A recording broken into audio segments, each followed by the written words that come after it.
సమానం అంటే పైసలు మరణముతో సమానం. ఒక పైసా రూపాయ మనము ఎక్కడైనా మోసం చేశాము అంటే దానికి లక్షల కోట్ల జన్మలు మనము వెనక్కి వెళ్తామో తెలియదు, పాతాళానికి వెళతామో తెలియదు. ఈ జన్మలంటూ మళ్ళీ మళ్ళీ రావు. ఈరోజు ఇక్కడికి ఇన్ని వందల మంది కలిశాము అని అంటే పూర్వజన్మ సుకృత ఫలాలు. కాబట్టి ఈ యొక్క భగవన్నామ స్మరణ సత్సంగ కార్యక్రమములో ఎంతో పుణ్యమైనటువంటిదని నేను భావిస్తూ మీ అందరికీ నమస్కరిస్తూ ఉన్నాను. ఈ శారీరకమైనటువంటి రోగాలను మాన్పుకోవాలి అని అంటే మనము 5 రకాలైనటువంటి పద్ధతులను పాటించాలి. ఒకటి దినచర్య.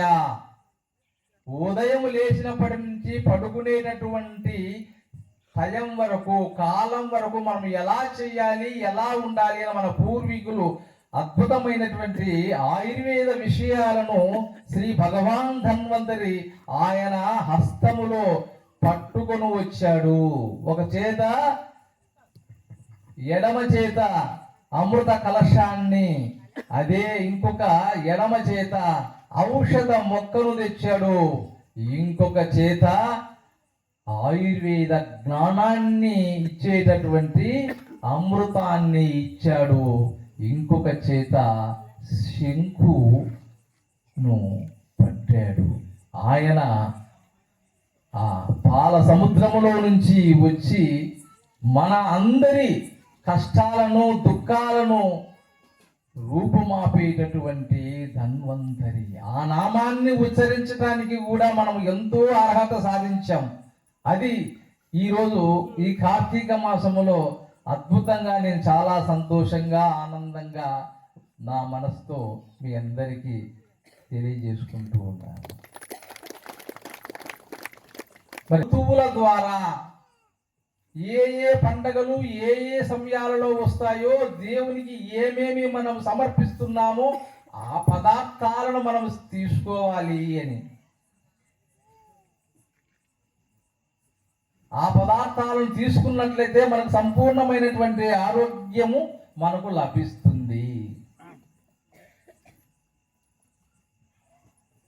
ఇప్పుడు కార్తీక మాసములో భగవంతునికి ఏమిస్తున్నాము? ఇప్పుడు చక్కగా తీపి పదార్థాలు భగవంతునికి, అంటే ఇద్దరికి కలిసి ఇస్తున్నాం. ఇక్కడ పులుపు పదార్థము, ఉసిరిక పదార్థాన్ని, పాయసాన్ని, గారెలను. ఇప్పుడు గారెలే కదా ఈరోజు చేసామా లేదా? మరి గారెలకి ఏమేమి పిండి వాడతాం? ఏమా ఇప్పుడు మనము బియ్యం పిండి వాడతాము. గతములో సద్ద పిండి, జొన్న పిండి, కొర్ర పిండి వాడేటటువంటి పరిస్థితి ఇప్పుడు కొద్దిగా లేటెస్ట్గా మారినాం కాబట్టి వరి పిండి వాడుతున్నాం. ఏమా ఈ కాలములో వాడకూడదు.